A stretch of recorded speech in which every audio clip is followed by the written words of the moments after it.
The first experience I had was I got to meet Richard.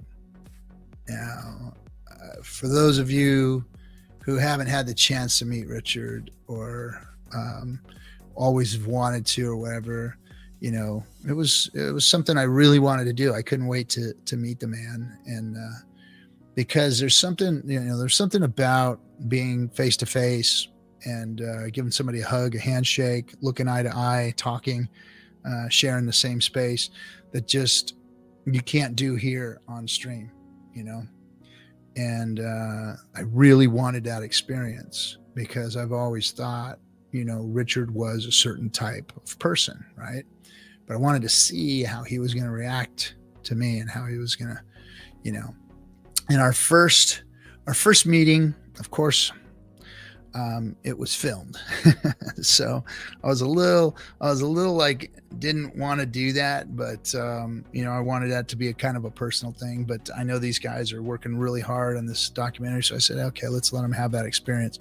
So, I mean, I hope that was as genuine as I had planned it to be, and even though cameras were rolling and stuff, but just being there with them, you know, expressing my gratitude for what Hex has done and what he's done, and him also expressing his gratitude for what we've done, what I've done personally. And it was a little awkward with the cameras being there, but still, man, we connected. I liked this guy before, and I freaking love him now, man. He's a good dude and a good human being, and looking into his eyes and talking to him and knowing who he is now is like, hey, all you haters, you ain't got shit on that man. He's a real deal, and he's going to clean your clocks and eat your lunches. So stand by.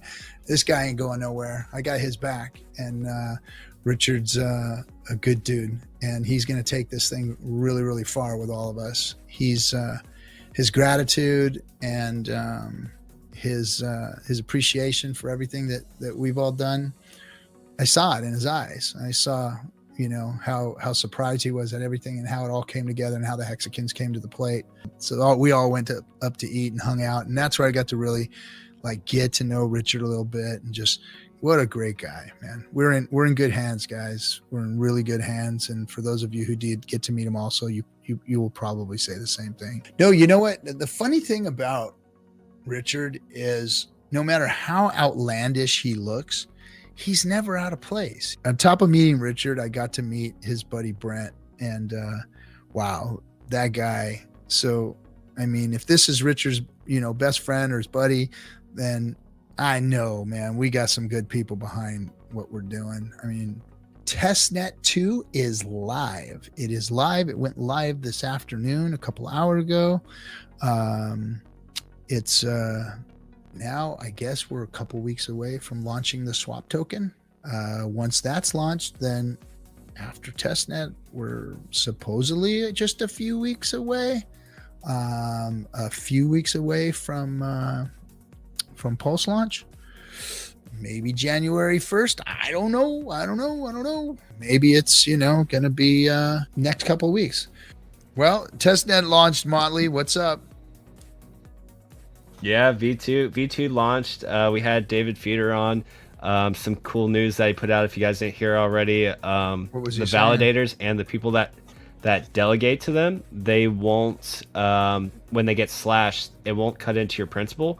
You'll just lose out on the fees that validator was supposed to earn, so the validator will miss out on the fees. And then if you're delegated to them, of course, you're going to miss out on those fees as well. So that's kind of cool. It's not going to cut into your principal. There's 33 validators, right? And they're always going to be competing. You essentially become a validator by having the most pulse staked out of, you know, the top 33. And so there's going to be a lot of competition, especially in those lower rankings. Those guys are probably going to offer you better rewards. And let's say you delegate to one of those validators because you want the higher yield, but they're also more susceptible to getting knocked out of the validator list. So David was explaining to us the epoch occurs essentially every day where the system reevaluates who the 33 validators are going to be, so who essentially has the most pulse staked. And let's say you stake to the number 33 validator because he's giving you all the fees. He's giving you the highest return. You're like, fuck it, I'm going with that guy. But let's say he doesn't have enough pulse when the epoch turns around the next day, you could be locked in to someone who ends up not becoming a validator. So you can miss out on a whole day of yield, because then you have to end stake your pulse, and then you have to redelegate to someone else. So it's kind of this balance act of like, who's going to give you the most return, but then also there's going to be a lot of juggling for position, probably at those lower validator positions. So it's going to be interesting to watch it play out, especially as we get more information. All this is going to be so much fun and excitement. This next year is going to be fucking crazy cool. We have something to talk about besides Hex. It's going to be great. Yeah, it's going to be great.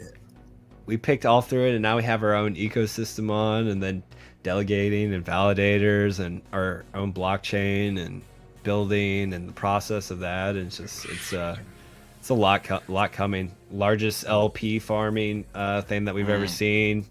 Airdrop. It's gonna be wild. It's gonna be a fun ride. And like, yeah, V2 is a big step with that. V2, and then Richard's talking about freaking pulse swap sacrifice going live before the end of the year. Like, that's huge if you can actually make good on that. And then he said a couple weeks after that, mainnet launch. So you can look at maybe a couple weeks to a month or so after that, if everything runs smoothly. Move along. Keep marching towards. Well, keep marching towards that fucking #1 spot. That's the goal of this whole thing. World We're here to domination. take over crypto. Yeah. Get out of the way. I mean, crypto. Yeah. Get out of the way. We're coming Taking through. over crypto is too small.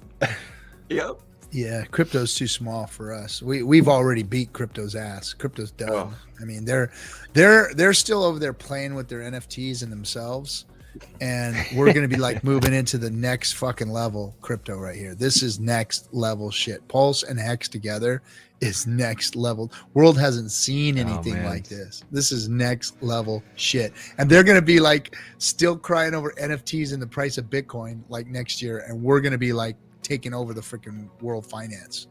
It's going to be insane.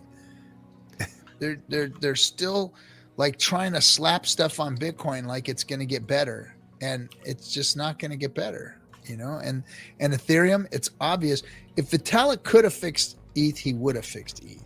Why would he go like 2 years and let ETH fuck everybody over like that? So you're not looking out for everyone that you're trying to serve and build being a part of your network anymore. You're just not. Like, I like these little, Ethereum upgrades that come down the pipeline, but they don't seem to do anything. Fuck over all the cryptos that actually use computation on Ethereum. Like, that one hurt. Yeah, that the one world computer that they were trying chain. to build. How many projects now are just completely unusable on Ethereum? A crap ton. Most. Yeah, most of them are. Yeah. So ETH is if you think about it, well, they weren't usable before ETH was fucked up, to be honest. They were shit tokens. I mean, they were all centralized crap bullshit. It just goes back to even being able to transact at like next to no fees. Like, I mean, Vitalik made the point back in the early days. The same thing when he was giving Bitcoin shit. He's like, it shouldn't cost a nickel to transact on Bitcoin. Look how far we've come from that video, Haunt him forever.